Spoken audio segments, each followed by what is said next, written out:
It's my honor and privilege to welcome Linda Solow Blotner for this interview. It's May 17th, 2010. I'm Forrest Larson, and we're in the MIT Lewis Music Library. Thank you so much for coming today. It's just so great to have you. You were the music librarian at MIT from 1972 to 84, and then after that you were head of the Allen Memorial Library at the Hart School at the University of Hartford from 1987 to 2007. And you've had quite a distinguished career in music librarianship. In 2009, you were awarded the Music Library Association citation in recognition of your career-long distinguished service to music librarianship. So, can you tell me where you were born and where you grew up? Well, I was born in Brooklyn, New York, and that's where I grew up. I was there for the first 21 years of my life before I went to graduate school. Okay. So I went to the city school system. I went to Midwood High School. I went to Brooklyn College for bachelor's and master's. And then I went to the University of Michigan for my library degree. So we'll get into the schools there. And may I ask what year you were born? 1947. Wow. So, can you tell me about your parents, their professions, and their interests?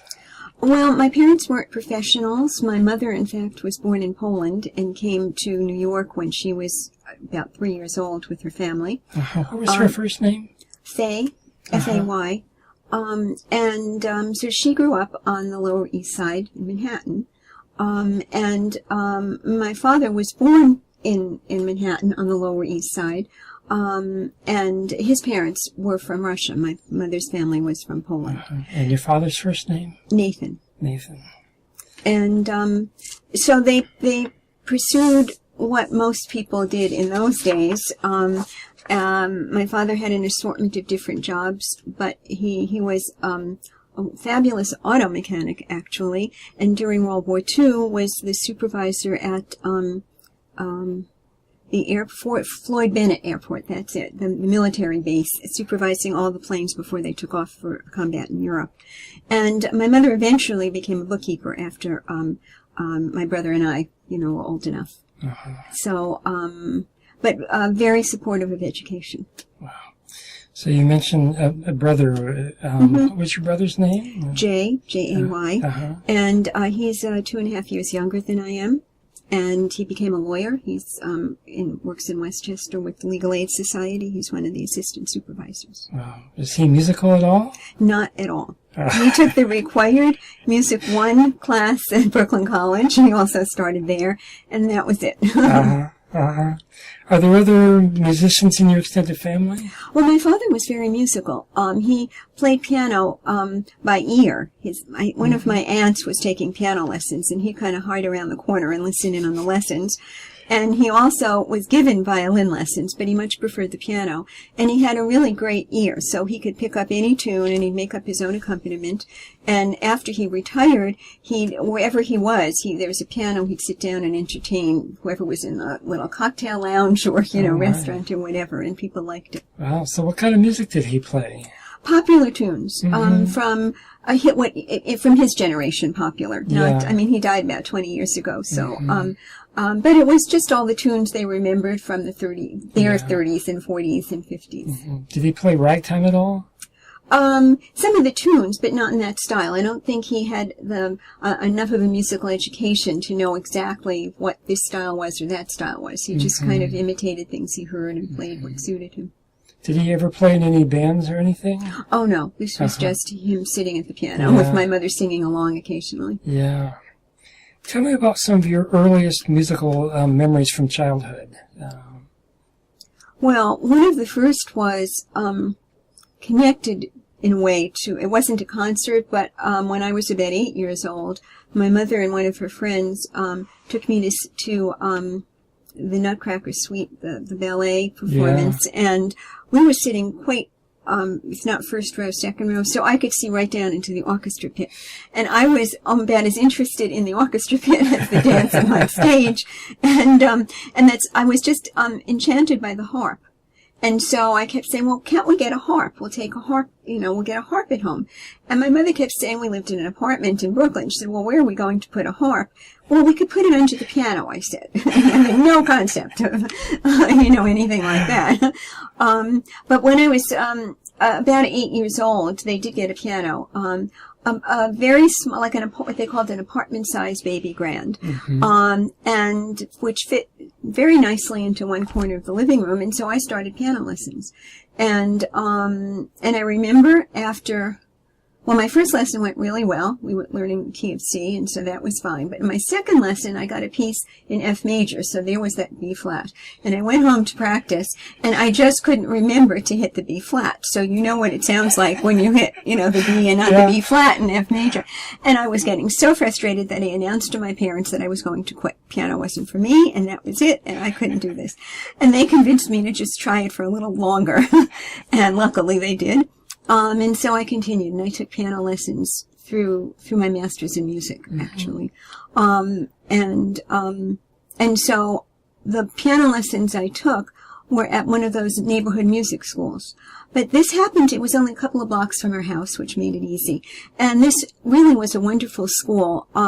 It was a couple, and the husband, who was a cellist, had played with the NBC Symphony, I think, and his wife, I think, was born here, but she had this kind of European flair, and was kind of strict in a way. So there were about 6 or 8 of us who were her students. You didn't get to be her student right off. You started with the lower level teachers, and then after maybe 3 years, those that seemed to have additional promise, musicality, whatever, would graduate to the pianist who's co-owner of the studio. And she was very intimidating. There was a group of 6 or 7 of us, one guy and the rest of us were girls around the same age. So by this point, we were probably all 12 and into our teens. And so we'd have our private lessons, but on Saturdays, we had to come for first class in music theory with someone who also taught probably, adjunct or part-time at some of the colleges. And then a piano ensemble class where we played. She had 2 pianos in her studio, so there are all sorts of combinations with 4 people and 2 people and so forth. And so that was our Saturday mornings. And when I got to Brooklyn College in my first music theory class, I learned, and some of the other girls in this Saturday class also went to Brooklyn College, so we were together. The teachers there were always astonished at how much basic music theory that we already knew coming in there. And so we kind of breezed through a lot of that. But then along the way in high school, I also started to study flute, and I took private lessons, and I played in the band in high school, marching band and concert band. And then I think by my senior year, I was taking cello lessons, although that wasn't, that was class, which I continued in college, and managed to play a few, more cello, trios. Sometimes I was piano, sometimes I was cello. But by the time I got into graduate school, I stuck with flute pretty much. I was playing an orchestra in college. So I stayed with flute, but I was kind of considered piano the more rewarding instrument. Can we backtrack a little bit? The name of the community music school where you took piano, what was that? Could have been I don't know for a fact. Greater New York Institute of Music could have been what it was called. But I know that it was on Avenue I and East 28th Street in Brooklyn. Okay. And the 2 people who ran that school, you said was a husband Martha and Boris Levitsky. And your flute teacher's name? I started with Sophie Schultz, who became Sophie Schultz Soldberger during my course of study with her marrying Harvey Soldberger. And then I had a man, I think she probably left teaching in the school there, and he was somebody Watson, I don't remember his last name. It's flute. And cello, it was just class cello in schools. I never had private cello. Although the Alsop Quartet was perhaps in residence. They were on the faculty at Brooklyn College to come and teach, some string instruments. So I did have some lessons with Ruth Alsop, which I guess they were kind of one-on-one lessons. I mean, it wasn't the same as going to a private teacher or being in a conservatory. This was before Brooklyn College was a conservatory. And so it was basically getting a BA in music. Tell me about some of the piano music that you played, prior to college that you have, fond memories of. Oh, well, it was, I guess, kind of standard repertoire for piano students. I mean, some Mozart sonatas, Beethoven sonatas, Chopin mazurkas and waltzes and preludes. I didn't do any of the really more sophisticated, more complicated pieces. I did the Haydn piano concerto, and then there was an assortment of Gershwin preludes, some Brahms. Can't remember exactly what at this point. It was a while ago. So kind of, and some 20th century pieces of that era. I think. Oh no, I can't really. Any of the Bartok Microcosmos? Yes, thank you. Yes, absolutely. Lots of those in book one, of course, and I think some of book two, maybe. I mean, I've got all the music, so I can go back and just look through because I always, wound up buying everything. So, as a child, how much were you aware of more kind of progressive, contemporary and avant-garde music? Not very much until I got into college. And as far as the flute music that you played, also pretty standard repertoire, the Mozart flute concertos. There was some French Taffenauer exercises and things like that. Did you play any chamber music prior to college? Other than the piano ensembles, there wasn't really a chamber music program at that private music school. I don't think they had enough other instrumentalists to make that work, so that's why it was mainly the piano ensembles. And in high school, it was more band and orchestra than chamber ensembles, I think. So I might have done a little, but it wasn't as memorable as when I was in college, where they had a regular chamber music program. Tell me about your high school band and the director. Well, I remember this man, and I think he was the high school band, not the college band. But I don't remember his name. Well, the marching band was kind of fun because we had a very good football team, and Midwood High School was one of the best in New York then. So were really proud to be from Midwood. One year the band got to play in the Columbus Day Parade down Fifth Avenue. And I remember it was about an 80-degree day, and we were all in our marching uniforms, which were all heavy wool to get us through the, November season. Yeah. But it was interesting and kind of fun. The unfortunate thing is that anytime anything exciting happened on the football field, we had to be playing, so we never really got to see the final touchdown. We had to be ready with the first beat. But the concert band part was really very nice. It was some original, I don't remember particularly what, but there were things that were originally written for band, as well as, of course, arranged like Egmont. I remember the Egmont Overture distinctly in its band arrangement. Yeah. And so that was kind of fun, except that I was in one of these special programs in high school, so I had 6 majors. There were 2 versions, liberal arts version and a science version. I was in the liberal arts version, so I got to take 2 foreign languages. The science people, increased their sciences. So there were 4 classes altogether, so 120 or whatever, 140 students. So if you were in band, you had to be in band during your lunch hour. So the conductor had to arrange things so that he could do rehearse sections so people would get to eat something during lunch. Wow, that's quite a challenge. It was a long schedule, but yeah. I was really kept quite busy in high school between, the academics and then the flute and the piano, which I was, seriously practicing on both of them, and a little bit of cello just to figure out what I was doing. So it sounds like you were fairly serious about the music early on. Yeah, Uh-huh. Yeah. Was it clear to you as a young child that you wanted to pursue music seriously in college? It was pretty well. I really, music was always there and a big part of everything, but I wasn't really sure what the options were, and performing was really not an option. I mean, as my piano teacher once told my mother, I guess I was talented but not gifted, I think were the words she used. And that was fine. I think that was pretty accurate, actually. And so that wasn't going to be a career, and I didn't like teaching, whether it was private lessons, which I did a little bit of when I was in high school and college, or whether it would be, more formal with a degree in music education. I just really didn't like teaching. So my first year in college, I wasn't sure whether I wanted to major in music or in math, because I was also very good in math.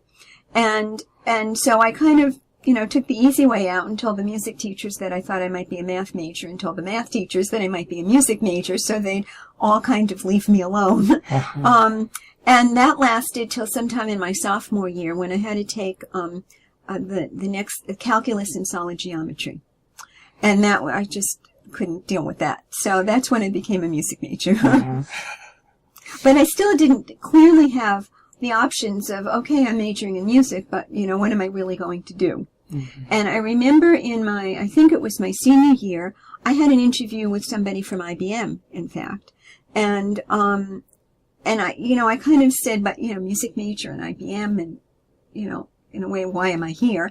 And he said, well, you'd be surprised at how many music people wind up working with IBM. In fact, he said, I was a cellist. So, so I was kind of thinking about that, and ultimately kind of copped out and decided to just stay and get a master's degree. And they offered me an assistantship, so I thought, oh good, I won't have to think about this, and make a decision for a little while longer. Coupled with that, a friend of mine in college had told me that she thought she was going to become a librarian. And I kind of said, well, what do you mean?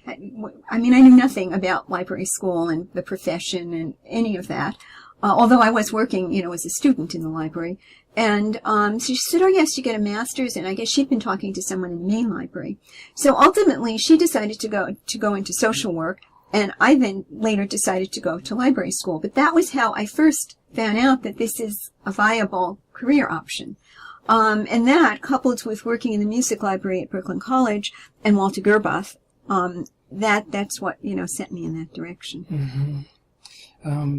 But as you were doing your bachelor's and then master's degree in music, there's looking at the work that you've done, there's a real substantial talent that you have for music, maybe from the scholarly standpoint. Mm-hmm.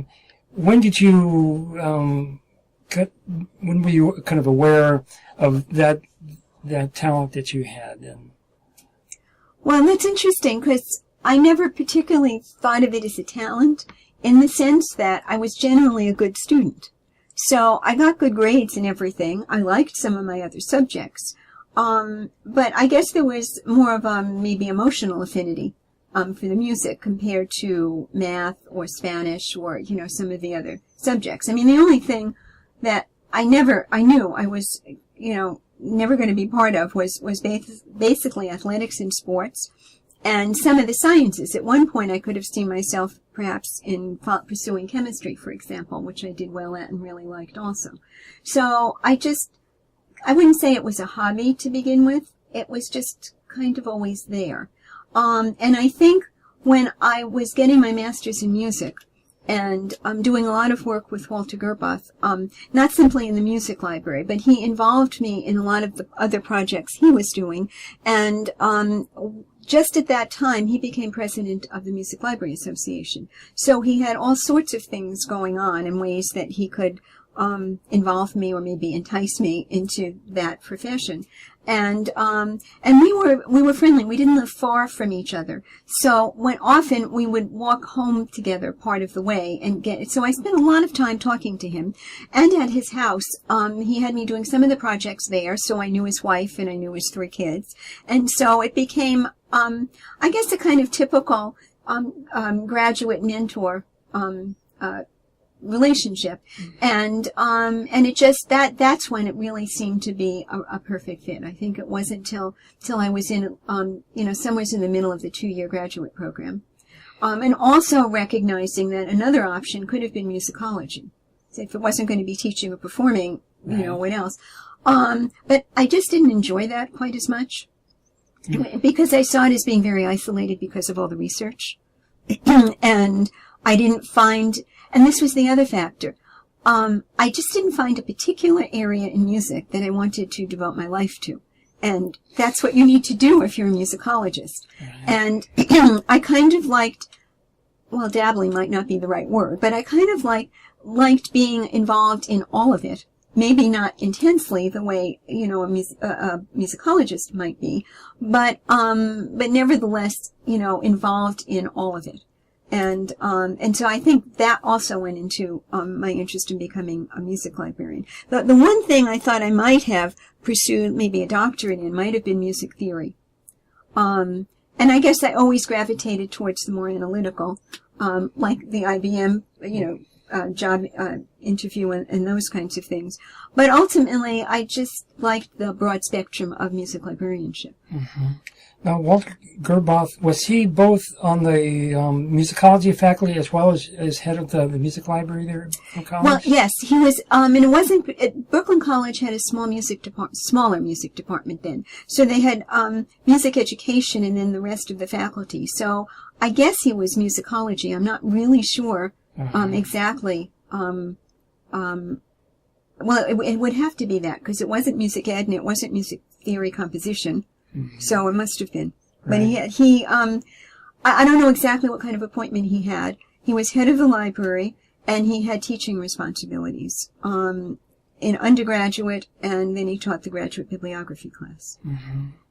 So tell me about some of your other performing experience in college. You said you played in the orchestra as well? Is the band?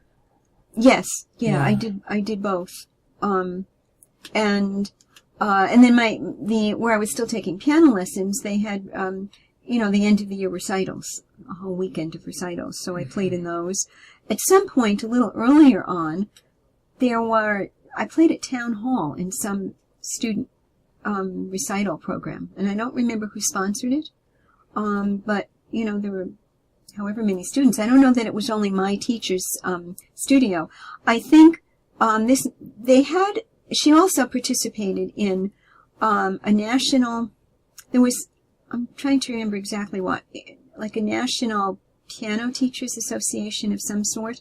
And so they would send some evaluators every year, and we would her students would each have to play for the evaluators, and you had to learn 10 pieces across the whole spectrum of Baroque through 20th century. And then you would play whichever piece, movement, or whatever they asked you to play, all, from memory. She was very big on memory, had to memorize the right hand separately, the left hand separately. You go in and she'd tell you to please start at this section, and, and so we'd have to do that, and then we get some kind of certificate. Mm-hmm. As far as the orchestral experience, were there any particular pieces or performances that stand out in your mind? Not really. Other than the Egmont Overture for some reason. You mentioned earlier that you became aware of some of the more contemporary music in college. Mm-hmm. Tell me what that was like for you when you kind of became aware of that. Well, it was just an expansion, I thought, of music history, basically. Mm-hmm. And in graduate school, there was I can't remember if it was a seminar that we all had to take. No, this was a seminar in contemporary music, actually, which Paul Jacobs was teaching that semester, the pianist at the New York Philharmonic, and extremely temperamental person. And brilliant, and I mean, kind of, he could sit at the piano. It was a small class, maybe 8 of us. He could sit at the piano and say, he said, here are the pieces that you should just know. I mean, the way standard repertoire. And he sat and played excerpts from Stockhausen and from yeah, I mean, just anybody that happened to cross his mind at the moment. They say, anybody, and he said, well, don't you know this? Don't you know that? Don't you? And he's sitting there playing all these things.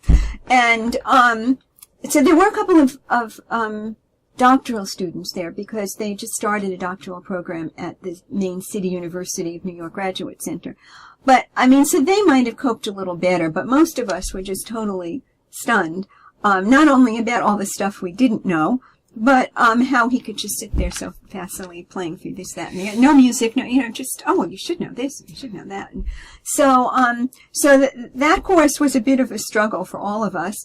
And we each had to do our, pick a composer and do a presentation, and I picked Perez, actually. I'm not sure if it's, well, in part because I always liked percussion, and in part because he wrote relatively few pieces, and I think that combination, was going to work for me. But it just came back, also when I was in graduate school, a person, a composer, had written a piece that was going to be a percussion piece, essentially, that with lots of percussion, that was going to be performed, and so he now needed to round up all these people to play all these instruments. So I got drafted into this little chamber music group. I mean, there must have been 8 of us or something. And I suddenly found myself playing timpani and, all the other odd assortment of things. So, so that was kind of interesting and exciting. So there's, there's an aspect of me that really likes percussion. Wow.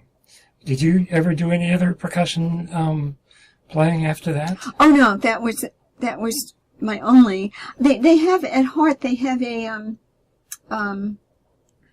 what did they drumming? They do drumming circles now.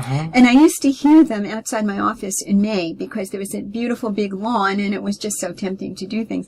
And I really, really liked that and thought I might join. And every time since I retired, every time they offered it, I was always someplace else for, half of the month-long session or whatever it was going to be. But in the back of my mind, I think I might like to do that. So, tell me about when you were in college becoming aware of so-called early music, Renaissance and medieval music. Did you know much of that before you went to college? No, I didn't know much of that at all. The world kind of started with Baroque music when I was in high school. I guess it was a combination of, New York Pro Musica was just getting started in the 60s. And I was in high school in the 60s. So I knew some of it because it was right there in New York. In college, they had a collegium, and for part of your graduate degree, you had to be part of the collegium. Jean Hakes, the soprano, was in charge of that, and I think she might actually have been part of New York Pro Musica. I just don't remember at this point, at some period. But she knew all of those people and so forth. But she was really, most people didn't like studying with her, let's put it that way. And I'm not a great singer, and she could be very intimidating, and she seemed to enjoy intimidating people and trying to bring them to tears, because I know a couple of her vocal students. And so I didn't have a very good time, a couple of times in that, which did not influence my opinion of early music by any means, but it wasn't as enjoyable as my other performing experiences. I thought I'd turn that off. Okay. So your master's degree was called A Systematic Survey and Index of Techniques Used by German Composers of the Baroque Period in Their Organ Settings of Corral Melodies. Mm-hmm. Tell me what led you to this topic. I was interested in variation technique, and I also had to pick a piece, and which I used the Brahms Haydn variations as the focus. And from that led me into studying variations, and one could look at the chorale preludes as examples of variations on chorale melodies. Mm-hmm. And so I try to categorize these into types of variation style. Did it include things like chorale motets and chorale fantasias and all that? Or mm-hmm. Yeah. But I don't remember a whole lot about that at this point. I did not go back and look at it. Mm-hmm. I know I'd asked you earlier, but for the record on the tape, I asked you if you had, because it's dealing with organ music, if you had played organ at all. I just fooled around with it a little bit with a couple of friends, so that one would play one keyboard, one another keyboard, and one the pedals, but that was about as far as I ever got. Mm-hmm. Was there a particular piece or pieces from this repertoire that particularly interested you? No, actually not. Uh-huh. It was the technique rather than the individual pieces. Mm-hmm. Mm-hmm. And were you looking at a real comprehensive thing or some kind of select stuff to look at? No, I tried to be comprehensive. Uh-huh. But has this been published at all? No. Yeah. No, and I'm not sure that it's worthy of being published either. Mm-hmm. Mm-hmm. Your resume mentions a seminar in musicology with Gustav Reese at Harvard University. That was fabulous. After I finished my bachelor's degree, I wound up coming here to Cambridge for this summer program. A friend of mine, another one from that piano studio, had a friend who was at Radcliffe, and this Radcliffe friend said to our mutual friend, do you know, I can rent this house right near Harvard Square on Trowbridge Street, and it would be, if we have 4 of us, it would be $40 a person per month. And so I decided this would be a good thing. I joined in with them. And then, I don't know how, I guess I looked to take a course and discovered this course. I mean, apparently it's a very famous course because he'd been doing it every summer for years. But I didn't realize that until I got here, and I signed up for the course. And I was so naive. It was really funny because this was a course for not only graduate students, but a lot of the people in the class were already in doctoral programs. And you know, Brooklyn College had a very good music program, but I mean, nevertheless, I still just had a bachelor's degree. And so the beginning was a struggle for me, aside from it being Gustav Reese, and, you know, not that he was an intimidating person, but he was older. He was, you know, certainly world famous for his research. And spoke in kind of an old school, very proper style, and everybody was Miss So-and-so and Mr. So-and-so. And, but he was, I mean, kind, but, you know, he had his protocols and rules. So I was really very scared about the whole thing, at first. And, basically, he presented the class. This is what he would do every summer. He'd present the class with a manuscript, a Renaissance manuscript, that did not have a concordance yet. And the class was to do a concordance of it. And this entailed spending many, many, many hours at the Isham microfilm library, and also, you know, other reference materials in the Harvard Music Library, looking for the concordance.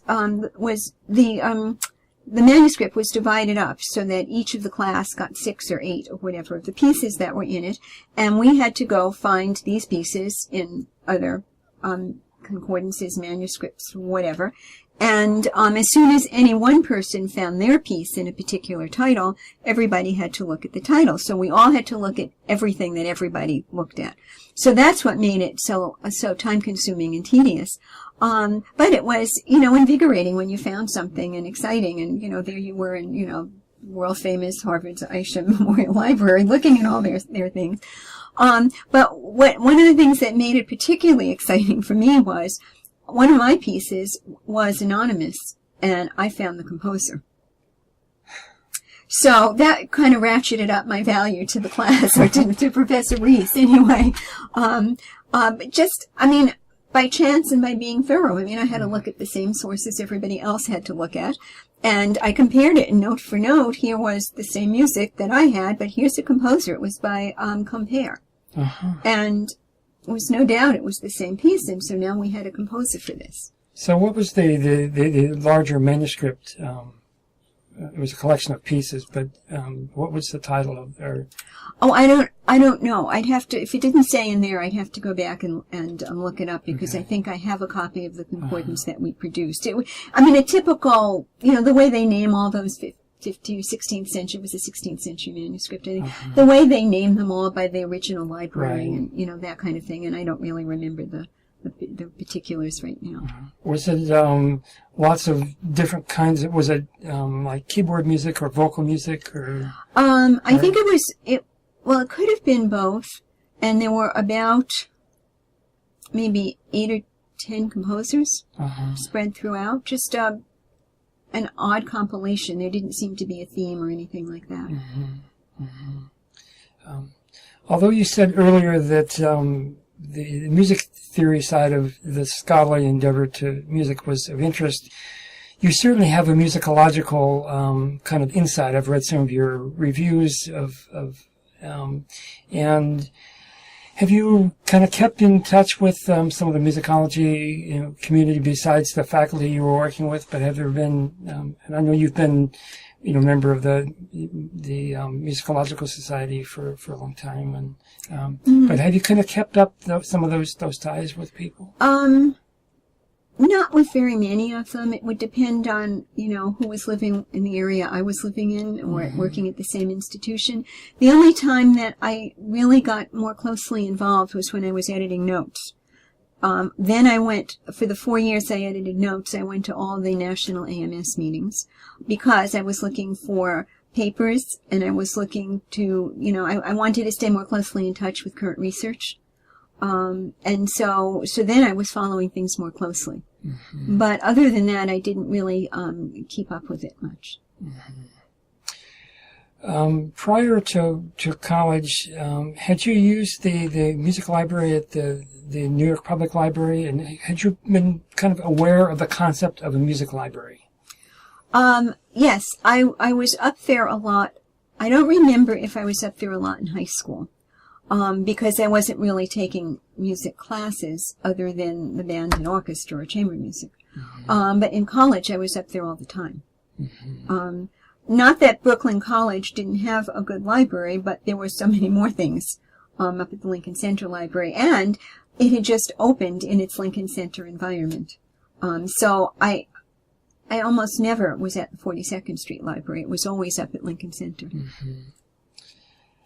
What was it like the first time you walked into a music library? Do you remember have a first memory of kind of what that was like? And not a really strong one. The first one was likely Brooklyn College as a music student there, and that was a pretty small library at that time. It seemed kind of cramped, but on the other hand, it seemed to have everything I needed. Certainly as a freshman and sophomore. Right. And I really loved the fact that there was this environment where everybody was studying music. I know earlier you were talking about some of the things that led you to pursue music librarianship. Is there anything else you want to talk about? What kind of led you in that direction? Well, I know this is going to sound, kind of typical, but I loved reading. And so, therefore, as a child, I used our local public library. I would, walk over with my brother or sometimes my mother. My mother liked reading also, and be borrowing books, and I was always reading. Just basically fiction. I always liked to read fiction. So, not that that's directly related, but I knew there were libraries and, that people used them, that they were nice places that you could borrow from, the basics of it. I knew from a relatively early elementary school, probably, maybe junior high school. Were there any experiences, not just music libraries, but libraries in general, that as a child kind of opened up new ideas for you, or just got you introduced you to either literature or something that you wouldn't have known otherwise, that made you think that libraries were special? Well, I also went, in addition to the local library a few blocks away, I also went to the main Brooklyn Public Library at Grand Army Plaza. That was a whole lot bigger, so, bigger collection and everything. And it was a really beautiful library. And I felt I liked it there. I felt comfortable. They had bigger collection, more choices, more of the classical literature and so forth. So those library experiences were very positive. I don't remember much about libraries in any of my schools till college. So I don't know that if they had them or not, or I just don't remember there being a library, at least not one that I ever went into. Yeah. But that could be because I was in band during my lunch hour instead of in the library. I don't know. And you went to the University of Michigan for your Master's of Library Science degree. Why did you go to Michigan? Because Walter Gerbuth told me that if I were going to library school, there were 4 schools that he would recommend because they had either a strong music program, or they actually had a course in music librarianship or music bibliography, and there was somebody therefore in the library school who was a music librarian or had a connection. And so that was the University of Michigan, Columbia, University of North Carolina at Chapel Hill, and UC Berkeley. And I applied to all 4 schools. I think I got into all 4. North Carolina offered me money, but I opted for Michigan for 2 practical reasons in my mind. They would accept 6 credits transferred from my music master's degree, which some of the others would, but they also only needed 30 credits. North Carolina wanted 36 credits, and I wouldn't have to write any kind of thesis or final paper. So I figured I could just go for the 2 semesters. And they had Bill Weichlein was teaching both in the music school and in the library school, and he was then executive secretary of MLA and, one of the big important people, so I would get to meet yet somebody else and study with somebody that, had a good reputation. And they had 2 possibilities. There was a music bibliography class, which both the library school and the music school recognized as for degree credits. And they also had a seminar on music librarianship. So now I only needed 30 credits. I could transfer 6. And of the remaining 24, 6 of them would be music related. So, and there was, Bill Weichlein on top of it, and University of Michigan was a great school. Good reputation, and it was relatively near to where I lived because I'd pretty much lived home through college, and then in graduate school I lived in apartments with roommates. So the whole mix seemed to be, the right thing. So up to that point in your library experience, had you used any computer resources, or was that still? Oh no, they weren't. That was too early. Yeah. That was too early. I just wondered if there were anything at all. I mean, was there a discussion of either future possible computer technology in library school? Was that even discussed? Yes, yeah. There was a course. In one of the courses I took, we were working actually with punch cards. That's where it was at that point. Because this was the early 70s, That's so right. Things were getting started. But I don't remember the details of it. I just remember having a stack of punch cards that we had to go to one of those huge, big, freestanding mainframe kind of computers. And so I think the principle of how one organized things and how computers functioned probably came out. But as far as more practical applications, I think they were still a little bit away from that. Yeah, right. You spent a year at the Library of Congress in the music cataloging section, 1971 to 72. Tell me about that. Well, so I graduated library school, and now I needed a job. And most of the jobs being offered at that time were for music cataloging, which wasn't what I really wanted to do. I had done assisting catalogers twice before that. One when I was at Brooklyn College because there was a music cataloger who worked in the main library, but she was music cataloger, not just general plus music. And so I was kind of like an aide, or when I had a assistantship for the 2 years I was in grad school. And fortunately, I didn't have to do much teaching. I could assist in the library. So I used to help her with catalog corrections and other kinds of things. And then that summer that I was at Harvard, I got a job in the Fogg Art Library, also assisting the head of technical services. And those were the years when there were huge changes and all the subject headings had to be changed and all of this stuff. So I got very familiar with electric erasers and those thin strips of white tape that you could put over and then type. I was a good typist. So that was my whole experience with cataloging. And I wasn't really crazy about it, but I thought, well, having a job is better than not having a job. And if I'm going to have to be cataloging at the Library of Congress would be better than cataloging someplace else. And so that's, why I went there. I had been introduced to Virginia Cunningham, who was the head of the music cataloging section then for many years, and very prominent at one of the MLA meetings I went to when I was a student. It was in Washington. And, of course, Walter Gerbath knew everybody and just introduced me. And so it was, well, if Walter thinks you're fine, then you're fine. And so I got hired there. And also Kitty Scribella, she was Catherine Creelman then, and then got married and became Scribella.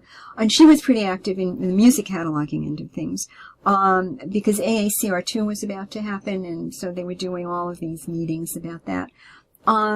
And, well, it was impressive. I loved, walking into the Library of Congress when I went to work every day. The other people in the music cataloging section had, I don't know, maybe 10, 12 people working there. And unlike, I know it's been reorganized, but at that time, cataloging was divided into descriptive and subject.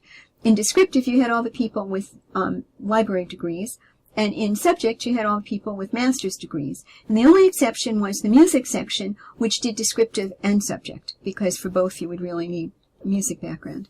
So that part was really nice. I was now again in a kind of music librarianship environment. And I think that everybody should catalog for their first job, because you really, really learn how a catalog functions. And it has come in extremely handy throughout my entire career. I can understand how catalogers talk and how they think about things. And at the Library of Congress in particular, it was so different from a local library, as I think I was mentioning the other day to you on the phone, because they really had to follow the rules. They weren't cataloging for their particular user community. They were cataloging for posterity, for the world, for, however you wanted to describe it.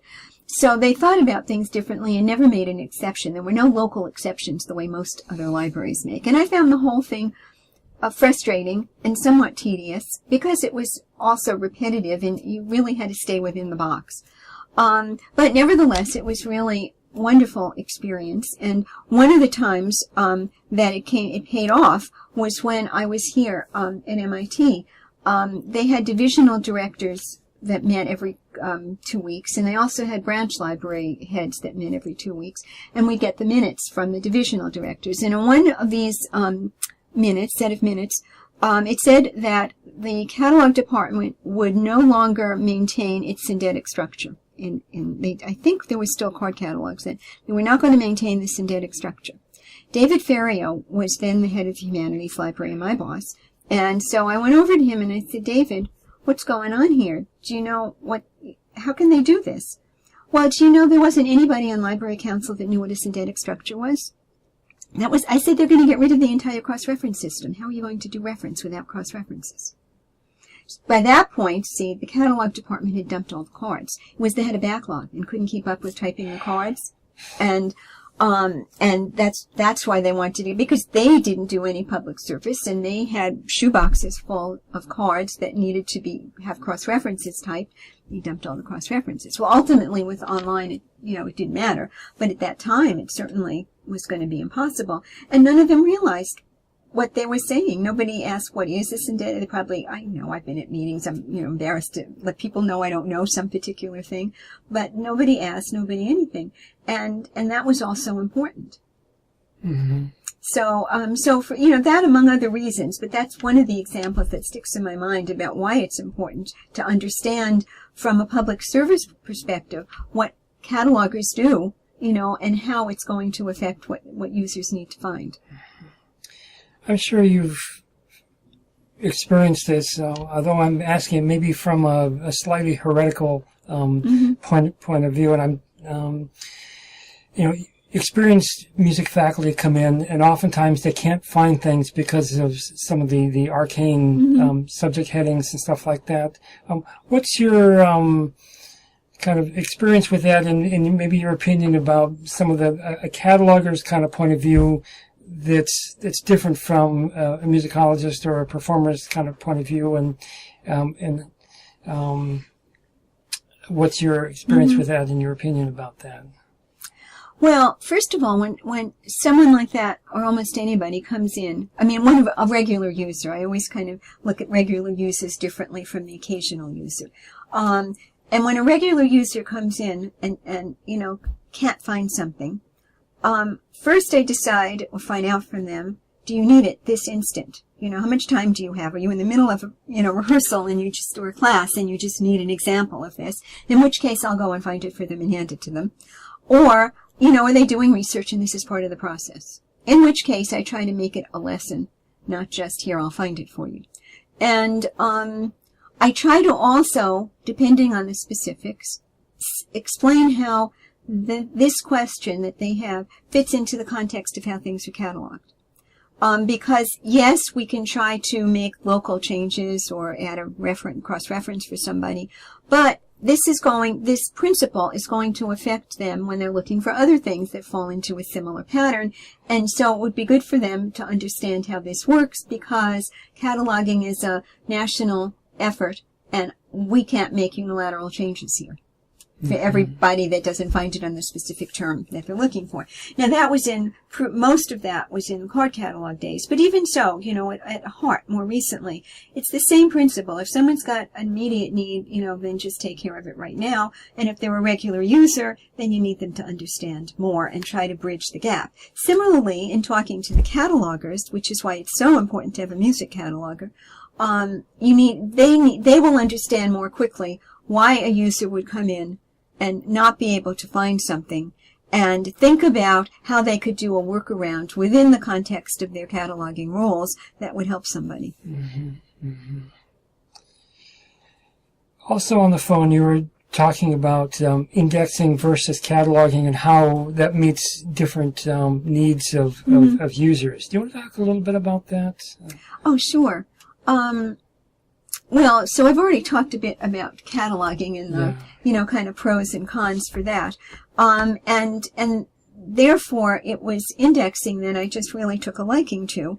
And fairly early on, I was actually an undergraduate when I first learned about indexing. Well, of course, everyone sees indexes in the back of the book, but when I first learned about some of the principles behind them, and that again was through Walter Gerbath because he indexed.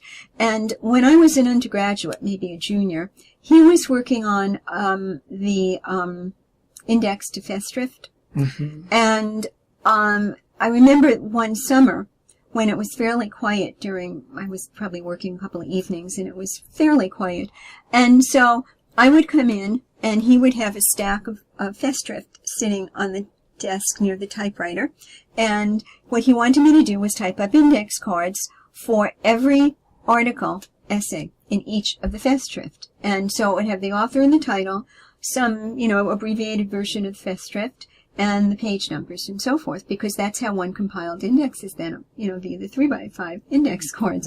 And so from that, at first I had no clue what this was about, and of course it was in all sorts of foreign languages, which, music people come to cope with foreign languages, so that part was okay. But it was kind of tedious, and I didn't know what he was doing, and then I learned more as the project progressed. And so he would tell me about, because he didn't like cataloging a whole lot either, so we had something in common there. And he would tell me how, the basic principles as I was describing some of them, and how you could tailor the index. I mean, this is the answer to the question you asked me before. You could tailor the index to who you thought the user group would be, and how they would look for things. And whether you wanted to use their terms for your main entries or at least have a cross-reference. I mean, that allowed you the total flexibility that cataloging doesn't. And so that's what always fascinated me, because each time you do at least a back-of-the-book index, you're creating your own cataloging system, as it were, the way you want it to be. And I've always kind of had an independent mind, like, why do I have to do what they tell me to do? I think this would be better. So, that was a good match for me. And you've indexed some pretty substantial books, David Epstein's Beyond Orpheus, and there's a Leo Treitler book, and so it looks like you are well respected in the indexing community. There was only one book I indexed, and I don't remember. I could look at the list. I don't remember a whole lot about it, but I over-indexed it because it wasn't a scholarly book. It was more of a the middle range for general readers. And, but my attitude always is suppose somebody as a scholar. So it's perfect for scholarship, my attitude, because suppose someone wants to find this little piece of information. I remember from when I was a student and, from what I see faculty doing, how are you going to find this little piece of information? It could be vital to somebody. And especially in the days when you couldn't just do a find everything with this word in it, in a chapter, you needed to do something in the index. And this was over-indexing because it was the wrong audience. And so I kind of stopped, focusing on, or trying to work on it for that kind of audience. Like the one time I did a book that wasn't a music book. It was on German, it was for someone here, a faculty member at MIT actually, in social sciences. And she was publishing her doctoral dissertation, which was on German health insurance. And she played flute, so she'd come into the library, and I see her, we became friendly.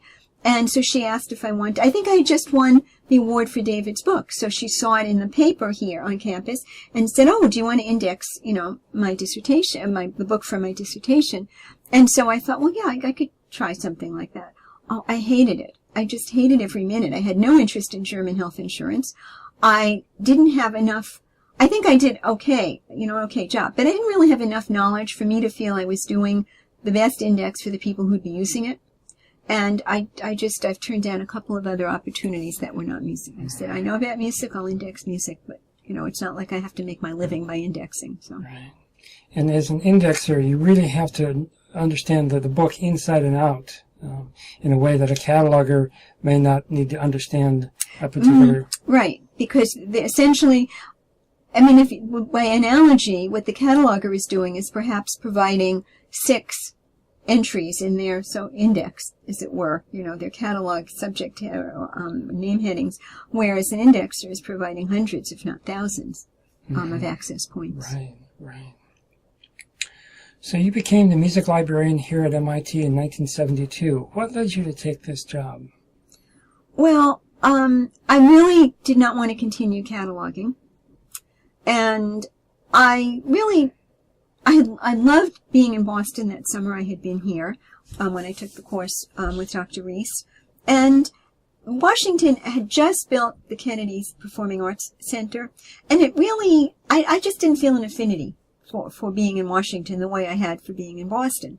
So when that opened up and it was public services, it was in Boston, it just seemed like the right opportunity at the right time. Mm-hmm. And I know, that MIT, of course, was famous, but they had a music program. I met Klaus Liebmann, got interviewed, heard what they were interested in, saw the library. So, all the pieces kind of fell into place for me at that point. Mm-hmm. How much were you aware of the music program before you came for the interview at MIT? Oh, I wasn't. Uh-huh. I wasn't particularly knowledgeable about it. Uh-huh. Did you, but I guess from the job description, that's what interested you in the job as opposed to knowing more about the library and the music program? Well, it interested me because I would be in a running a music library that actually was similar to Brooklyn College's music library, so I felt comfortable. It wasn't a huge university library. It wasn't a conservatory library. It was comparable to something I understood. When I saw it and I saw what was on the shelves and so forth, I liked it. The fact that it was MIT at that point was interesting, but I might have gone almost any place to be in a library like the one here. Mm-hmm. Mm-hmm. So there were many challenges that you faced when you arrived. Can you tell me about some of them? For example, the space concern. Well, when I arrived, I didn't think there was a huge space concern yet, not in the beginning. But there were two concerns of different sorts. One concern was that this functioned, actually they're related concerns. This functioned more like a music lounge than a music library.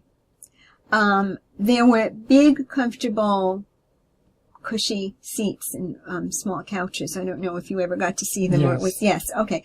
Well, they were set up all around the library, and I think there were still those two kind of standard library tables, but you couldn't really find them or see them because most of what was out in the open was that kind of lounge furniture.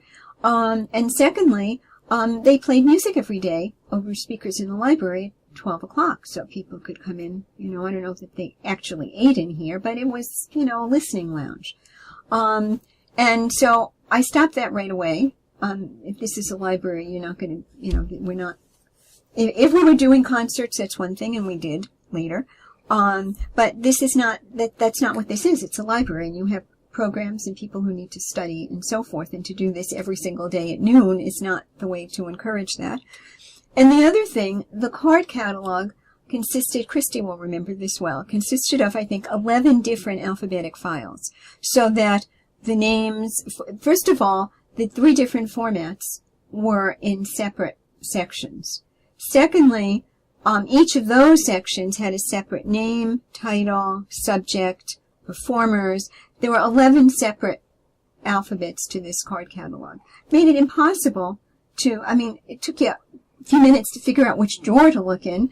And then if you were looking, you'd have to look here for the score, then you'd have to go there and look for a recording, and recording cataloging was complicated anyway to try to find things. Christy and I spent my first Christmas here interfiling the whole all of it into one massive catalog. So those, all these years, those are the two things that, stand out in my mind. Now, going along with the music lounge, perception was, that some of the faculty, I don't know how many, but I know one in particular, kind of viewed this as, yes, support for the music program, but support to the extent that when someone would come to teach in the seminar room that was there, I guess, they would come in and give a short list of what they wanted to teach with to my predecessor and expect her to go fetch it all off the shelves for them. Mm-hmm. And the first time a faculty member approached me with that, I said, oh, yes, I'm sure we have all these things. It was standard romantic repertoire. So I said, oh, yes, we have these things. And he told me how my predecessor used to get all this off the shelf for him. I said, well, I don't think that's really what the librarian should be doing here. Surely you have a student assistant who could do this for you. Well, he didn't really. But I said, well, I'll help you this time, but, because your class is coming up and that's your time frame. But that's not what we really have time to do here. So there was this other perception that that's what this was the librarian. He wasn't asking if there was a student or I'm running late, could somebody help me out with this? This was the regular perception of that's what the librarian did here, play records, at 12 o'clock and fetch things off the shelf for the faculty. So, even though this was my second year as a professional music librarian, I decided that wasn't what I was going to be doing. So that worked out okay. He was very gracious about it. Mm-hmm. Also, you oversaw the adoption of Library of Congress cataloging rules because there was a lot of local stuff, and there was a committee that was formed to deal with that. So tell me what that was like. Well, there was also a lot of the books were classified in Dewey, and that was true all over the MIT library system, as many other libraries in the country. But our collection was small enough here so that we actually were able to reclassify them. And so that was, we weeded and eventually, got them reclassed, I think. Mm-hmm. But it always was, we were lucky in that the person who cataloged music actually was a music cataloger. She actually knew music. She hadn't been hired as a music cataloger. Right, that was Lydia Nyberg's, yeah. And I think she kind of welcomed my pushing for, more serious music cataloging. And so really, jumped into it and would come down and talk to me about certain things. And when we had to do, change all the Tchaikovsky headings, excuse me, and the Vivaldi numbering system and so forth.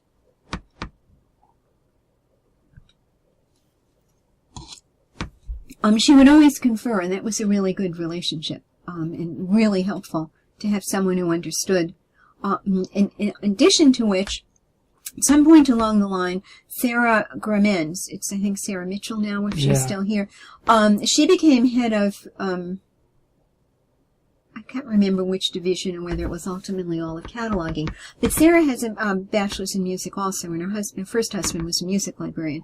So we formed a small committee of Lygia, Sarah, me, and also Howard Kennett, also another master's in music. Right. So the four of us shepherded through all these changes because you had basically three people from the cataloging division, and all of us, understood what music would need and why you couldn't just plug in, all the standard decisions that might have been made for the rest of cataloging here.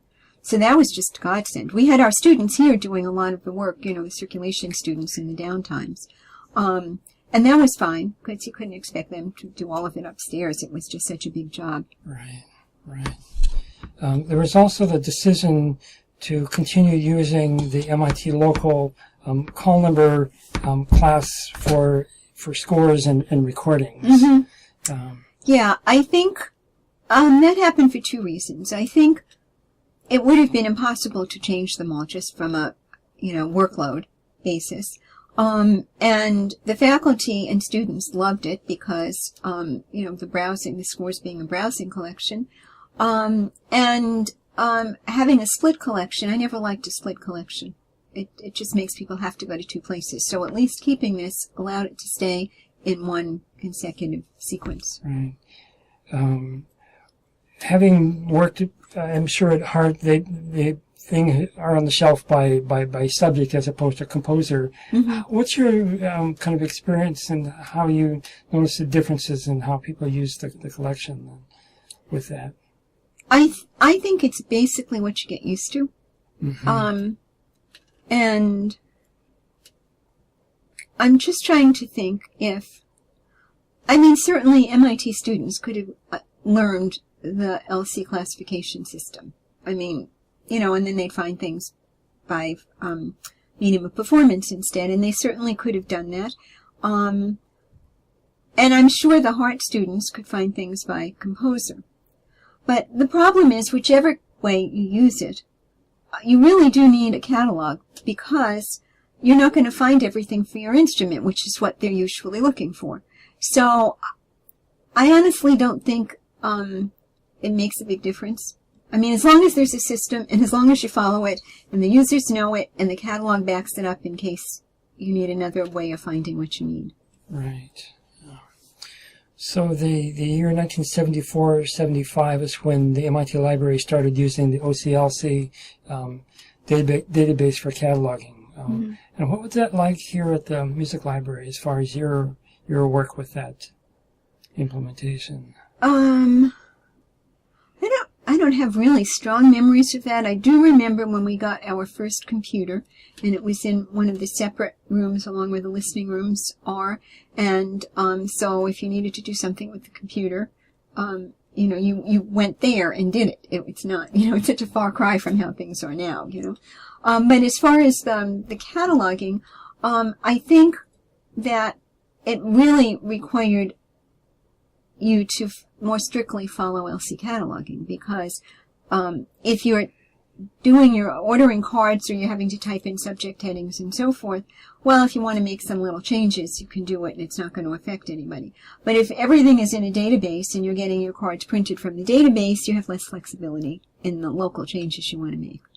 So, you worked around and tried to do what you could do, but on the other hand, looking back now, it couldn't have been any other way, really, Right. That's what was happening nationally, and there were certainly positive things about it. Right. So you mentioned earlier that when you first arrived, the music library was a more of a listening lounge, and you saw a significant change where it became a serious academic music library. Can you tell me more about that and just what that process was like and the vision you had for it? Well, there were a few different areas. It changed kind of externally because you you didn't just come in and expect to hear music. You came in and, not that there wasn't socializing. I mean, music library users all know each other differently, I think, than in other subject areas. But the expectations were different. We tried to do serious collection building. Now, the collection was good. It was a good basic collection, which I think was largely due to Klaus Liebmann's efforts. A lot of the collected editions and so forth. I mean, I was really surprised at the kinds of things that were here, given that there wasn't a music major and that it was basically undergraduate courses. So he'd done a really fine job of building the collection. And so then I tried to build on that.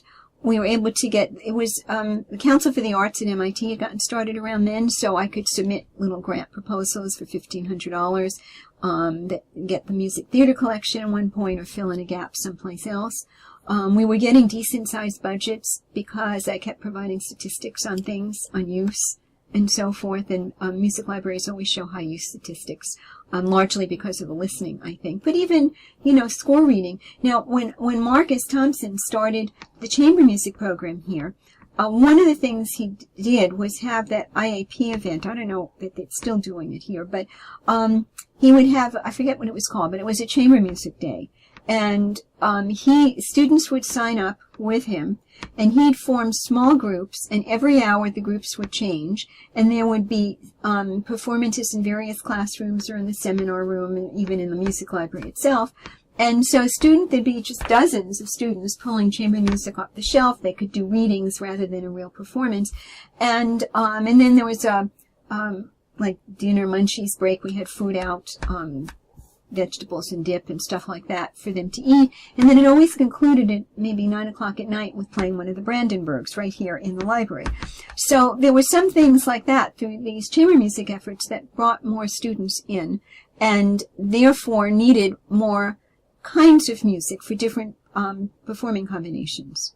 And so I was working with the faculty, with all of the composers on the contemporary music, with Marcus on chamber music, and, so to supplement what I knew or could read in reviews that we obviously needed, and trying to build the collection on all the fronts that were important here. Now, around that time, 1974, I think, was when the Boston area music libraries got started. And Mary Lou Little was the music librarian at Harvard then. And this was really kind of an odd twist because she's the one that started the group. She, first of all, when anybody new arrived in a music library here, she would call them up and invite them over to see Harvard. She'd take them to lunch and, very different from what you might expect an institution like that to be doing. But she was very welcoming to everybody. And so she then she got the group together from all the libraries, and she wanted to have a collection sharing, cooperative collection development, actually. This was just ahead of its time. Nobody was doing that then. Everybody thought they had to buy everything for their own faculty and students. But her budget was becoming tight, and she thought if we could share among us, we wouldn't all have to be buying the same things. And it was a really interesting project. We used the LC class system, and each of us went through it, checking off which areas we had strong or were intending to have strong collections and which weak and so forth. And, of course, basic repertoire, everybody had to buy basic repertoire. But there were a lot of other areas that we didn't. MIT became one of the stronger collections for chamber music because of the program here. Wellesley was a strong program in early music because of programs there. And BU and Harvard were picking up the more scholarly things. And so it really was very helpful to help in decisions, in purchasing decisions, and also know where you could go for what, and also know that we had a cooperative group and we were going to do whatever we could to make sure that we were helping a fellow institution. And we worked out all these wonderful little ways of transporting things because, very often someone needed something tonight or tomorrow, and going through regular interlibrary loan, even then I think they had some sort of shuttle, but it still wasn't going to do it. So you'd call up the librarian, and it would turn out that your student here is dating someone at their institution, and so I could give it to her and she'd give it to him, and you'd have it, dinner time. And so we had all of these very, very odd arrangements for transporting music, but, as long as it was with people whom you knew well and you knew it would get where it needed to be in time, it was fine. We signed it out and everything the way we needed to do, but we just had a different transportation system for this. And someone would show, well, I'm going to a concert with her tonight, so I can give it to her and she'll give it to you first thing in the morning. All kinds of little arrangements like that. But it was very adventuresome for that time in the history of libraries, I think. It was before there were these cooperative efforts that, are so abundant now. And so that helped the whole collection development project, because then you could focus your money on the areas that were more important to the program at your institution. Mm-hmm. So I think that was a big change, in part because my predecessor wasn't really focused on collection development, and in part because with the outreach throughout the greater Boston area, we were able to do things like that and make it kind of one big music community. I mean, it already was, but kind of supplement and strengthen the music community that exists in Boston.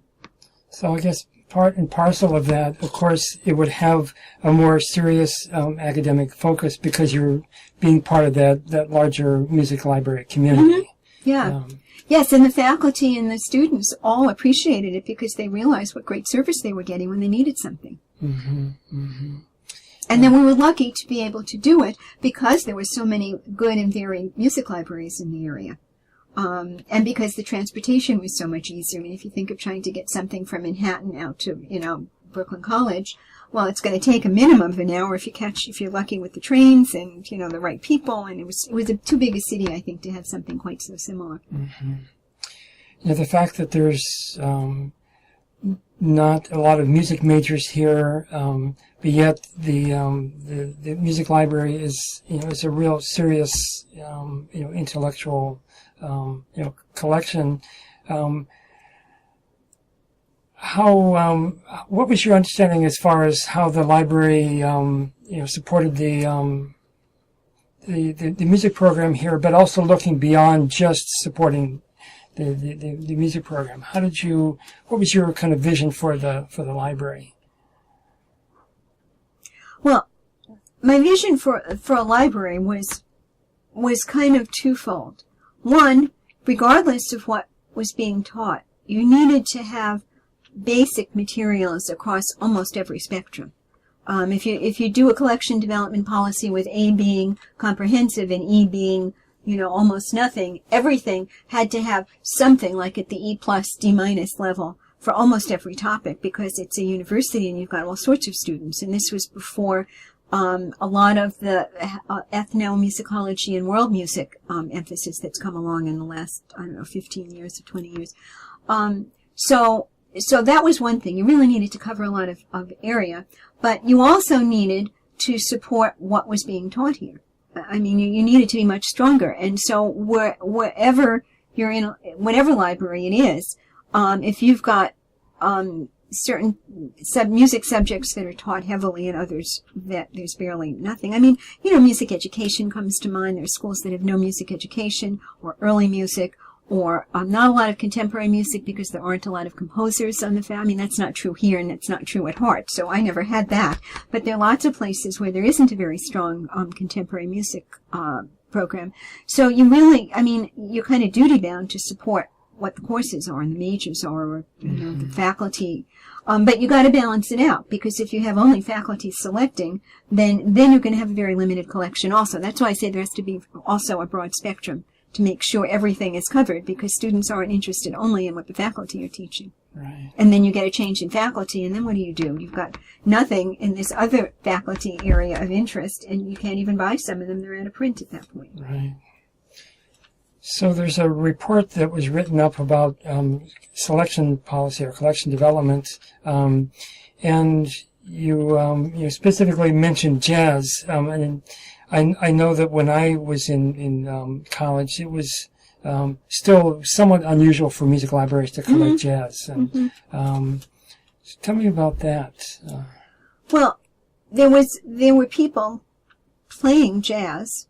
I mean, this wasn't as strong as like Berkeley, for example, but they had Mark Harvey, right? It's Mark Harvey. Yes, I mean if there's a jazz band, then you need to do some kind of support. And at that point, there wasn't as much printed music available as there is now.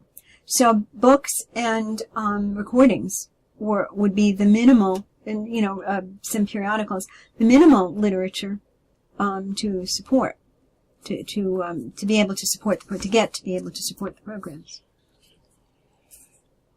Was even some schools at that time that had a jazz program, it was still considered for some music libraries to collect jazz. It was seen as somewhat kind of odd. Did you have to go through anything with the faculty on that, or was it just something that you just saw that needed to be done, and it was?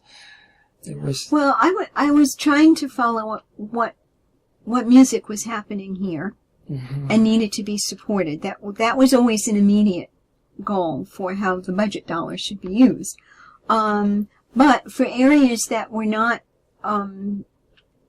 taught here, then it could be scaled back. But I always thought there needed to be some things. And the faculty I found generally don't complain a lot if they get what's important to them. They don't really care if you're also giving somebody else what's important to them. Mm-hmm. So I've never had trouble either here or at Hart with faculty. But then I've also always talked to faculty about what's needed for their work and what their opinion is. They're tied much more closely to the music and to what the students need. Maybe not to everything that's available, but lots of times I would mark up or send them a publisher's catalog saying, do you think we need anything from here? So I always would get faculty feedback. So I think that was greatly appreciated, and it made them feel that this was their library, they were a part of the whole process. And it helped me understand what their programs were about, mm-hmm. And what the differences were. They could come and tell me, well, I think we should have this because of this reason. And even though that seems similar, it's a little more of this. I know the guy who wrote this, for example, they could say, and, I don't think we need to do that. And, collection development by and large is a judgment call, and I always felt that faculty judgment was really critical to that if you're in a university, academic environment. Not right. Public library would be a whole different matter, and I really don't know a whole lot about how they make their decisions. But in academia, it's based on what you need to teach. Right.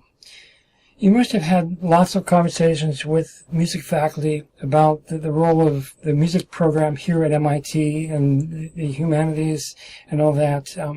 What was your understanding at the time of kind of the underlying philosophy of that and how the music library supported that the mission of the arts and humanities here at MIT? Well, I felt that I was really lucky coming here when I did, because that's when MIT was trying to increase the arts at MIT. So to some extent, it was easy because I didn't have to convince them of anything. They had already decided this. But I felt that, well, obviously the arts are important regardless of what the students are studying, but I felt that particularly at MIT, where you have such a diverse body of students. I mean, one doesn't think so. If you haven't been here, you don't really understand that they're not just all these, science techie people and with the straight and narrow limitations, and that they really are, of course, really smart, and also so many of them have broad interests that extend well beyond what their particular major is, and that they're really phenomenal in a lot of these other areas. And so because of that, it was kind of easy to make that argument to whether it was the library administration or Council for the Arts or, elsewhere in the university. And I think that the music department and the library were in sync about that. So they, the outside areas of outside this small group were hearing the same message, and it was being demonstrated by the performance that was going on. I mean, I remember in the 70s even, the orchestra had made recordings on the Vox label. So, there was already evidence of the kind of music making and therefore music interests of the students here, and how important that was to the students as well as to the Institute. Mm-hmm. Mm-hmm. So there were composers on the music faculty. I'm thinking particularly of Paul Earls and Barry Verico and Donald Sir. Mm-hmm. Did your conversations with them have an influence on your thinking about contemporary music? And well, it broadened my spectrum of understanding and of the not so much the significance, but the interplay among the different schools of contemporary music, and what would be important here in this library, because again, you can't buy everything. I mean, nobody can these days, especially, but even then, you couldn't buy everything, whether it was a money issue or going to be a space issue and so forth. And so, the more varied opinions I got, I thought the better it was, because it wasn't one-sided. It was getting the broad spectrum. And so I always learn, whether it was composers or historians, I always learned from the faculty. And I never felt that, I shouldn't ask because they'll see that I don't know this or that or the other thing. I mean, they were experts at what they did, and I was presumably becoming an expert at what I did, and we were all needed to build a good library. So I didn't see it as a confrontation or a challenge or anything like that. So this is a nice lead into talking about the Boston Composers Project, that bibliography of Boston area composers that you spearheaded. What was the impetus behind that? That's a significant project, to say the least. Well, it came out of the Boston area music libraries, and our very initial attempt that Mary Lou Little had started to do cooperative collection development, because that's essentially another piece of that. We had, gone through all the various parts of our collections, and although there wasn't a particular LC classification or for contemporary music, it still was an aspect that many of us were very interested in, either because of what was going on at our institution or because we were personally interested in contemporary music. I mean, New England Conservatory certainly had a lot of performances in contemporary music. MIT did. So and so it was. We used to meet monthly, the Boston composers, the Boston area music libraries, and there were several other projects that we did. We went through, before we did that, we went through and made a list of all the M2 and M3 editions to see who was getting what. Was there a gap? Maybe somebody should cancel this and that title and be able to order this other title that nobody got. So we already were in the mode of doing cooperative collection development projects. And so at some point, we got to contemporary music, and I don't know how the leap came from that we should do for contemporary music what we'd already done for other parts of the collection to, we could do this whole project and document it. We could be a pilot project, and other areas of the country could do that. It just came out of the discussions of the group, I think. One thing seemed to lead to another.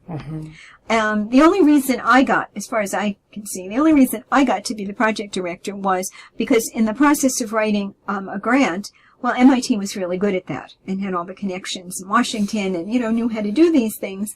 I was capable of it. Our library director, Jay Lucker, at the time, was interested in the libraries bringing in more grants. And so the pieces kind of fit together. We had the computers here more advanced than at some of the other institutions, and Barry Verco said we could use the studio computers, and would provide a programmer for somebody. He would allow them to use his studio, a composer, if the composer would spend time with us on the project getting the computer end of it going. So that was a nice cooperation also. And there were just a lot of people here committed to the composers whom they knew already on their faculties, and that covered a broad spectrum. I mean, 15, 16 institutions, even the smallest had 1 or 2 composers, or people who had been and retired, or, and then the Boston Public Library could pick up all the people who weren't connected with a particular institution. So it just kind of fell into place in a way. Because it's a significant work and a real labor of love. Yes, we all worked pretty hard on that. So is there any particular experiences or composers that you worked with on that project that are memorable? Well, we each pretty much worked with the composers on our faculties. Mm-hmm. So it wasn't really, for me, a new experience. Most of them were pretty cooperative. Some of them, not at MIT in particular, but some of them were too cooperative. Norman Delajoyo was driving us crazy because he kept renumbering the movements or the putting together some of his pieces differently, and there were new and he changed them almost quicker than we could fix the database, and we did have a cutoff. I mean, he couldn't just keep doing this. So he was, kind of driving us nuts a little bit. Gunther Schuller was terrific. He never needed to be reminded. Every time there was a new piece, he sent a letter off to probably, it was Jerry Ostrov, I guess, who was at New England Conservatory then. He'd send a letter off, and we'd have his new music. We didn't have to, go chasing down anything that might have changed. Since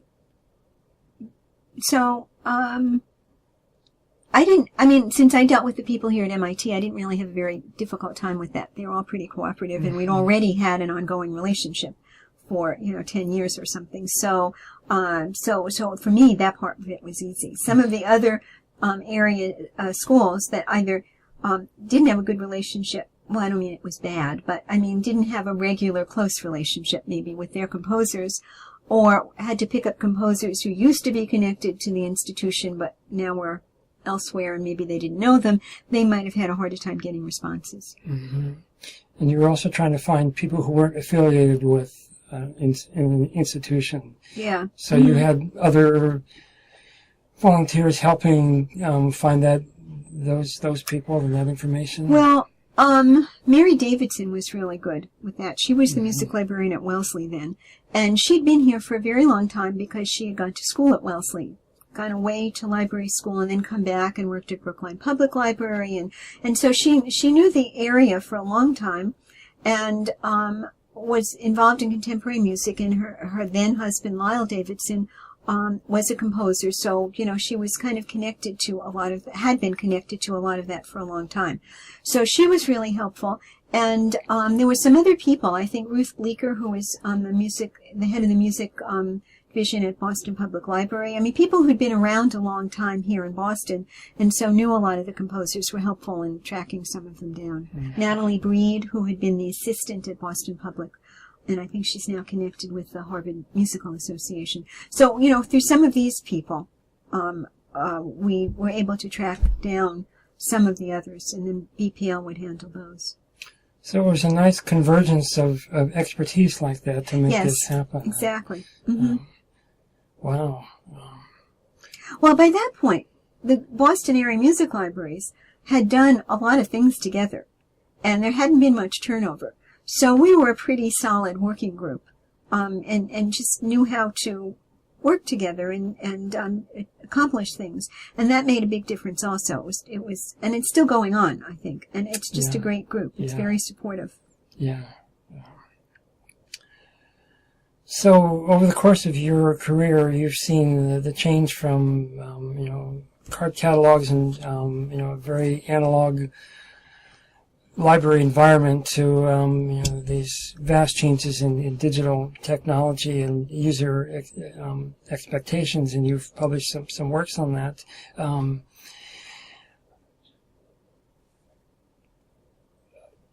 There's lots of specific questions, but it would be interesting to get your kind of take on what the digital revolution really has meant in terms of the user experience at libraries, and some of the pluses and maybe some of the downfalls of that. There's been a lot of discussion over the last week or two on the Music Library Association listserv about this topic. It started, I guess, with these statements last fall, the TEGA, so-called TEGA statements you might have seen on that listserv about the libraries of the future. And music librarians got very angry about some of it and concerned because it just didn't take into account special needs that music libraries have. And this discussion has picked up again recently on the listserv. And I think when you talk about, how users will be affected or have been affected. It depends on the users, because if you think of the older generations, anyone, let's say even maybe 50 years old or on, or maybe even in their 40s, or anybody who started out with card catalogs, every one of these changes has been, well, not quite traumatic, but a major, change in how their world is functioning. As far as the library is concerned, many of the things have gotten easier. I mean, now you don't have to call or go to the library. You can just search libraries all over the world from, your home. But other things have gotten frustrating because the systems change. And I think that the younger people who haven't known anything different, come in, and this is how libraries are. So I think as far as the effect on users, it's going to, change over the years as more and more of the younger people who are coming, growing into academia, are just not going to have known anything different. So there's going to be no change for them, no essential change, no really huge monumental changes for them. It's just going to continue in this same path. But as far as well, there's so many. I mean, one of the big issues of discussion on the MLA listserv lately has been: are we going to be going totally abandoning anything in print or any physical formats? And no, I mean, obviously nobody knows, but there's a turnaround. I mean, people are buying LPs again. It's very hard to predict. And furthermore, people have been concerned about everything that goes online, and then the company decides to go out of business or close or whatever, and where'd your library go? It's kind of disappeared. So I think obviously things are going to change, probably somewheres along in the future, and I mean longer term, not the next couple of years. Yes, everything will be maybe like a Star Trek generations, and Star Wars too, I guess, where, computer pour me a glass of water and computer give me this, and it just all works perfectly all the time. But I think we have a really long way to go, because the systems aren't there yet, and because the people aren't there yet either. And I think, aside from those generalities, the specifics, related to music make it a lot more difficult, when you think about performing and everybody needing their own part. And having it marked up to suit them for however they need to perform the piece, either for their own personal information or because this group is playing it this way, not that way, which their last group, used as for particular details. So I think there are a lot more complications with music, with the printed music, with the fact that you've got to replace it from time to time. It gets such hard use, and the tears and the page turns and so forth. So I think that's going to be a whole different story than the audio part of it, which is already pretty much disappearing in physical formats, although so many people really still want the physical formats. Mm-hmm. And as far as the books, I don't know, you have all the people that like to use the Kook and the I forget the different companies, all calling them something different, Kindle and so forth. A lot of people want to do that, and I still know a lot of people that really like holding a book in their hands. So maybe that will all go digital, but I think it's going to take a generation or so that you've got people who never knew holding a book as being the regular way that one read. Mm-hmm. So it's just evolving, and a lot of people who have retired are really happy that they don't have to deal with these decisions and changes on a daily or weekly basis, because it's so hard to predict. Right, and of course there's the preservation issue of digital formats. Yes.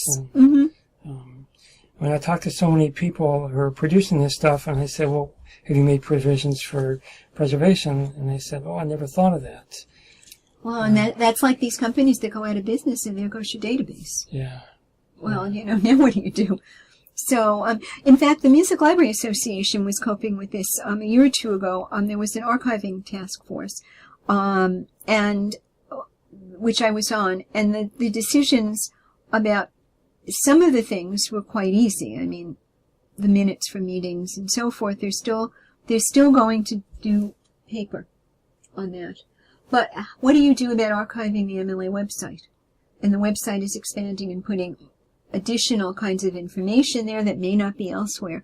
How is this going to happen? And so we started to look at institutional repositories.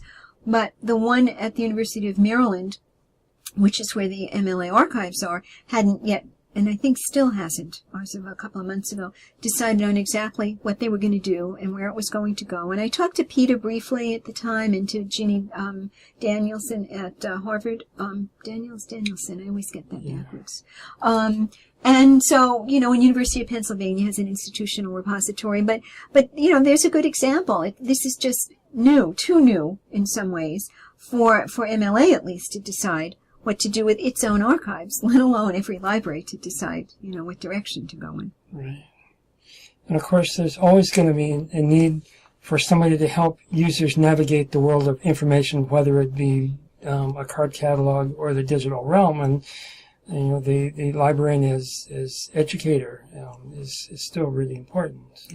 Oh, well, I know some people maybe don't agree with this or like to predict otherwise, but I think there's always going to be a need for the librarians because things keep changing, first of all, and somebody needs to make the decisions about how to change things and how to compensate for things that go away that might still be needed, access points or materials or archival copies, all kinds of things. Coupled with whatever new system evolves, you still need somebody to be adding to it, to be running it, to be able to find things in the system, to be teaching people, as you mentioned, how to do what they need to do, not necessarily the, occasional or extraordinary chores. And so you need, the name may change because, there won't maybe be books, but you're still going to need a person that serves in that capacity, that interfaces between the individual and the information and teaches them how to get to it, or gets it for them, depending on circumstances. Yeah. So I don't see that going away. And if it's a totally different kind of person, you may get different types of people applying for those jobs than the personality characteristics of current librarians. But there's still, you're still going to need somebody who organizes all of this, right, and has the cooperation among institutions and databases and so forth that we're going to need. Right. And the concept of library as space, there's obviously a nostalgic aspect of that, but how do you see in the coming years as far as the need for library as a physical space? Well, the statistics all show that libraries, from gate counts and so forth, are still popular places. And the way I like to think about it is a quote that I have in that article by Michael Gorman, who said, well, people can pray by themselves and they can pray at home, but churches and synagogues and temples are all still pretty popular. And I think it's the same kind of thing. People can do research at home, but what you're finding in libraries now a lot are areas, rooms, or just sections of the library that has furniture to accommodate small group study. And so I just don't see libraries disappearing because you can just log in and do something from home. Mm-hmm. It's the community sense that's important, plus the teaching sense. Right. So when you were here as music librarian, Marcus Thompson joined the faculty, and it looks like you've developed a long-term collegial relationship with him, and you're now on the board of directors of the Boston Chamber Music Society, which he's the artistic director of. Tell me about your kind of collegial relationship with him over the years. Well, we both arrived here within a year or so of each other, and similar in age, similar in background, in the sense that we're both from New York, Brooklyn, and so forth, although, his musical talents were far different from mine. And so, we became friendly and both wanted to make changes here. He to the chamber music program and me to the library. So we had a good overlap, with wanting to do new things and different things. And so, that's kind of continued over the years. Sometimes out of touch, sometimes more in touch, is now recently again with Boston Chamber Music Society. And I'd kind of asked him about being on that board and saying, well, you certainly don't need my musical expertise. You've got all these musicians there that's certainly going to know more about that than I am. So, what could I do for the board? And he said, well, it's kind of the way you think and approach things. It's interesting to hear questions you ask and a perspective that you take. And so far, in the maybe 6 months that I've been, barely 6 months actually, that I've been on the board, that's come up in a couple of ways. I notice, well, because most of the other people on the board have talents in other areas, I'm the one that notices what goes on sometimes in the music world. I see that Chamber Music America has grants that they offer, and that BCMS might be able to apply for some of them. I see from my music library listserv that somebody from the NEH is coming to it was the national meeting we just had in March, and he's looking to talk to people about grants they might want, and the BCMS has an archive of their recordings that they need some money to help finish off, and so here's a match. So I'm seeing different things than what other people there are seeing, which, not to criticize them, they're seeing lots of things I don't see, and they're doing their part. But there seems to be a niche for me in the approach and what I'm seeing. They decided that one of the members noticed that there was an article in Chamber Music America by some other performing group, and that they'd written up a project. I thought I'd turn that off. It's not. I see too much technology. Hello?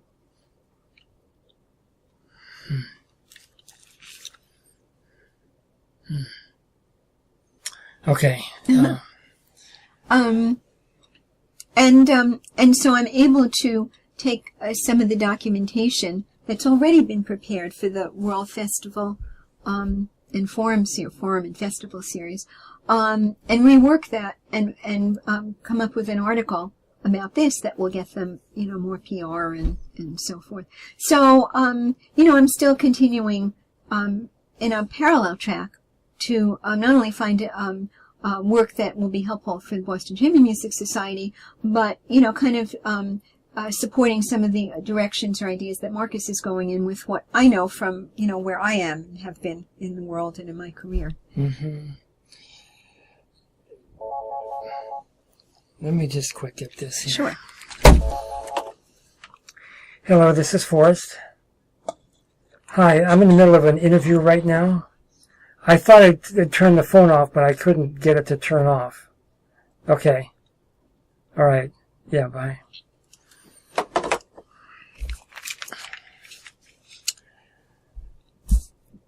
So tell me about some of your other current activities. Your retirement looks like it's keeping you quite busy.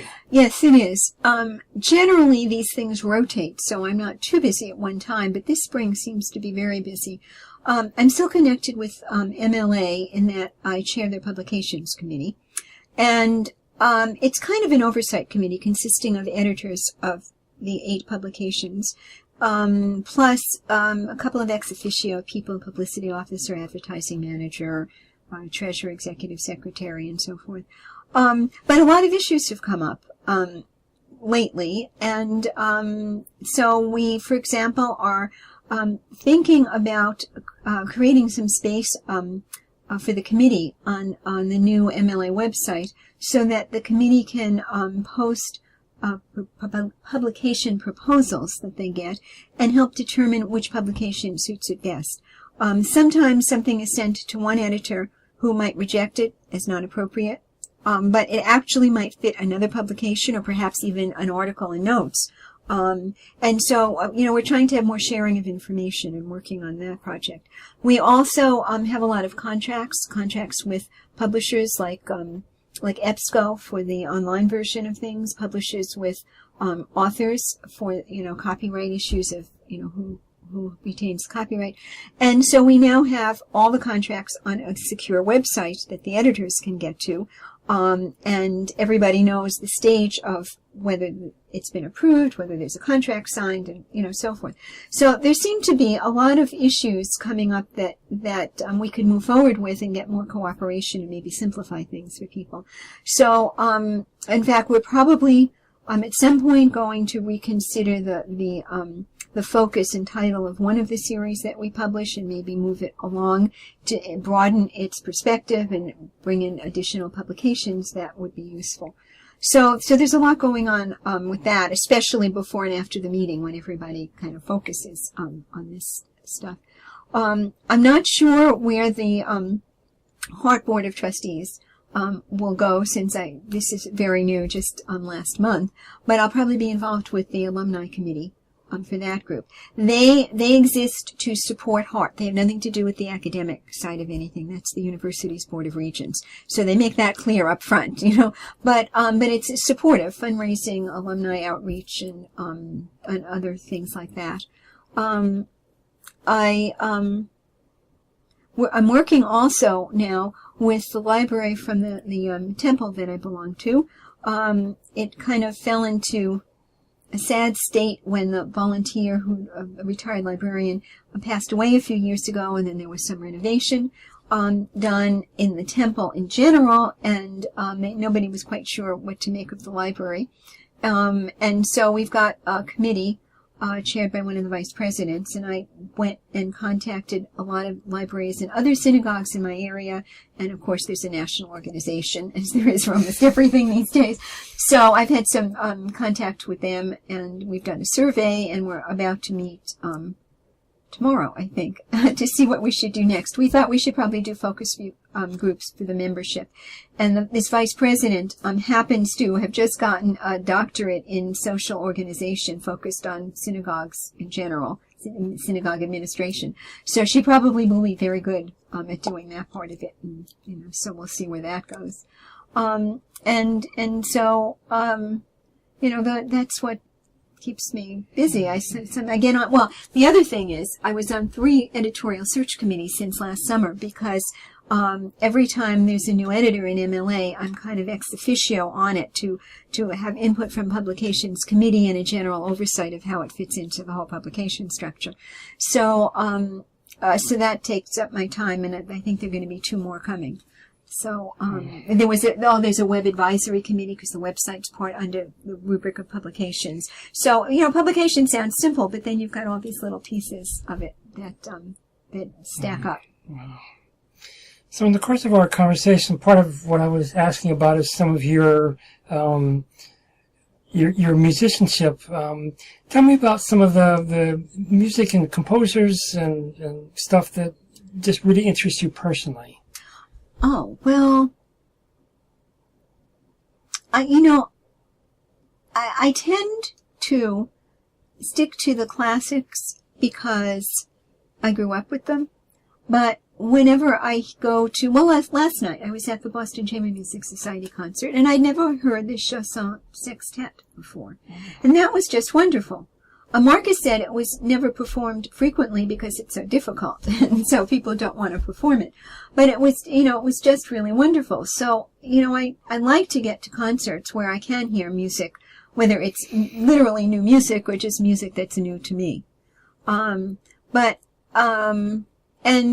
I managed to do that between Hart. I hope being on the board will, and not working there, but being on the board will, bring me back there more often. Initially, after I retired, I tried to keep my distance a little bit and leave space for a new person and, not to be readily available, to people. But that's been a few years now. So, this looks like a good opportunity to be back in touch with things that they do there too. Mm-hmm. Wow. Well, this has been just really tremendous. There's so much that you've left here that I think it's going to be of interest to lots of people. Well, I hope so. It's some things I'm sorry were a little hard to remember because of all the years and things that have happened. But I guess the general direction gives some evidence of what it's been like for me. Yeah. All right. Thank you very much. You're welcome.